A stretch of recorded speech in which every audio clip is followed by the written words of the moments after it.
Quick guide: how to obtain your AgrospAI credential.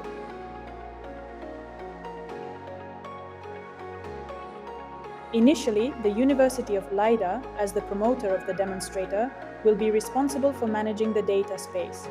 It will generate and provide participants with the credentials and private keys, in addition to keeping a copy for support and emergencies. Later, participants can opt for a self-sovereignty model, generating their own private key according to the Pontus X ecosystem documentation.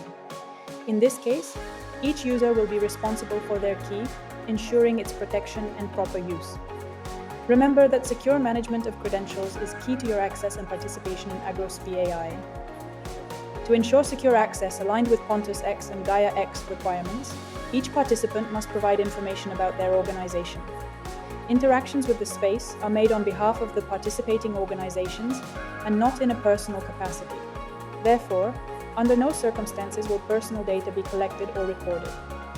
The required data are short name of the organization, URL of your main website, officially registered legal name, legal registration number, country subdivision code, and legal address.